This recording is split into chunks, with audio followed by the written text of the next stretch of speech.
ya nak. Tapi sebelum belajar jangan lupa berdoa ya nak. Doa sama-sama kita.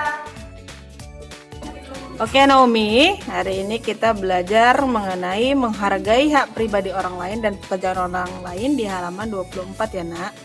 Nah, saat bermain komputer kita juga harus belajar menghargai hak pribadi orang lain atau pekerjaan orang lain ya nak. Maksudnya apa?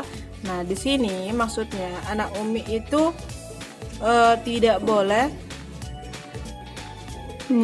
boleh membuka file orang lain tanpa seizinnya. Jadi kalau di dalam komputer biasanya orang menyimpan file atau dokumen itu di dalam komputernya, dan anak Umi tidak boleh membuka file itu tanpa seizin dari yang punya. Nah, itu maksudnya ya nak. Jadi kita harus menghargai hak privasi orang lain atau hak pribadi orang lain untuk menyimpan filenya di dalam komputer, di dalam komputer yang sama. Kalau penggunaannya sama seperti anak Umi.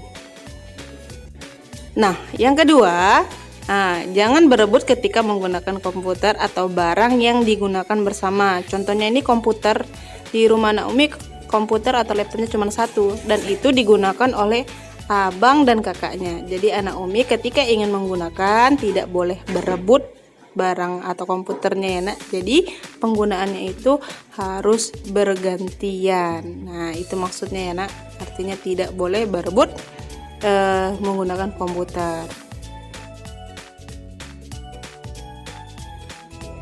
Nah, yang ketiga di sini adalah anak Umi harus menghargai hak karya orang lain.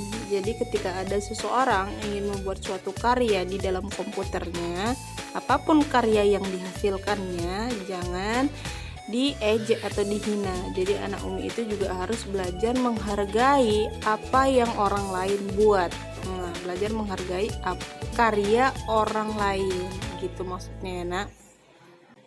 Nah, bagaimana anak Umi? Anak Umi udah paham kan mengenai cara menghargai hak pribadi atau pekerjaan orang lain.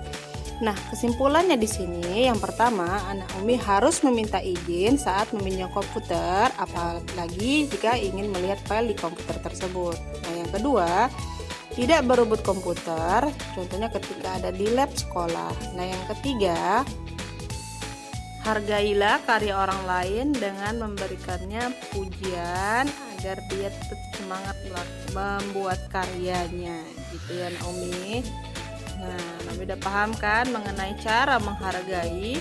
Jadi pelajaran TIK pun juga ada pelajar menghargai, apalagi saat menggunakan komputer bersama-sama. Oke Naomi, paham kan dengan penjelasan Umi hari ini? Nah, yang perlu dicatat sama Naomi, ini yang dicatat kesimpulan yang ada di sini. Jadi kesimpulannya ini nanti dicatat. Kemudian ada latihan atau tugas di halaman 25. Itu nanti dikerjakan ya Naomi. Nah, oke Naomi, tetap semangat belajarnya. Kita lanjut lagi minggu depan. Oke, assalamualaikum warahmatullahi wabarakatuh. Semoga videonya bermanfaat ya nak, dan mulai menghargai orang lain. Bye bye.